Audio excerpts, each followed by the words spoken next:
Hello, my name is Dylan Elias, and I will be presenting my Capstone project, which is the ideas behind the creation of democracy and how they were carried out. So, a quick table of contents. This slideshow will follow my capstone paper on the history of democracy in Athens. The path will follow an intro to democracy, the linguistics behind the word, some of the influential political philosophers of the time, how democracy spread in the ancient world, and how it eventually came to an end in Greece. So first, a brief summary of democracy. Democracy was created by the Athenians in the 6th century BC.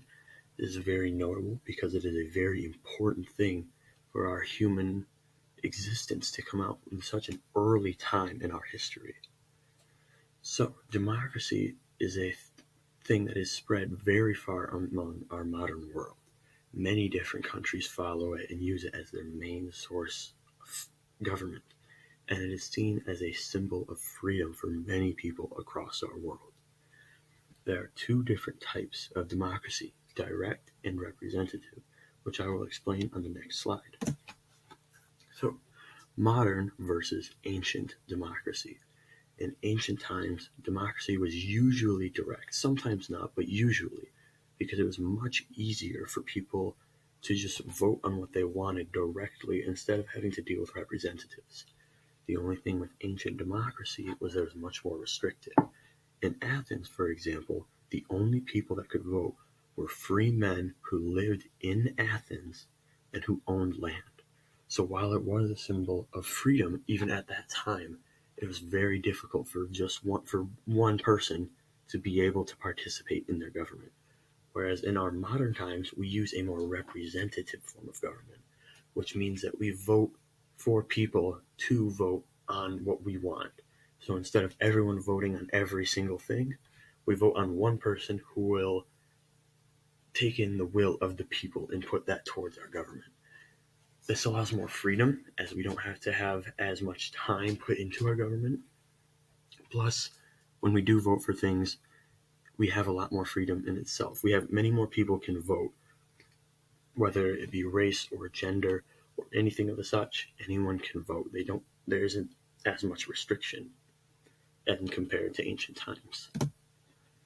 So, next I will talk about the linguistics of democracy, the creation of the word. Originally, it is pronounced demokratia with a Kratia, not democracy, which is how we say it in English. So, the prefixes for most governments at that time were oligoi or monos, which meant one or a few, and that showed that the governments of that time had one ruler or just a few people who ruled over an entire city, whereas demo is a prefix meaning many or all. And the suffix of the word kratos meant power. So that showed that the word democracy itself meant power for all. Everyone had power with this source of government. It wasn't left for just one person or just one group of people. Everyone had a say in the government. Next, I will talk about some of the political philosophers, the first of which is Demosthenes. He was known for fighting for the people. He was one of the first people to come up with the idea for democracy, and it stemmed from what he thought the people deserved. He saw that the people were mistreated and misrepresented in government and wanted to empower them so they could make their own choices. So he fought to bring people up.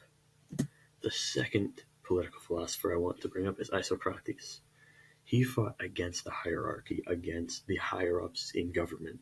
He saw they had too much power and wanted to bring them down, opposite of what a lot of other people thought, but it did effectively the same thing. Isocrates was known for teaching people rhetoric so that they could fight against their government with words and not just weapons, which is a powerful thing at the time. Next, I will talk about how democracy spread. Obviously, it started in Athens. Democracy was created by the Athenians, but many of the cities and city-states surrounding it saw the freedom that the Athenians had and wanted it for themselves.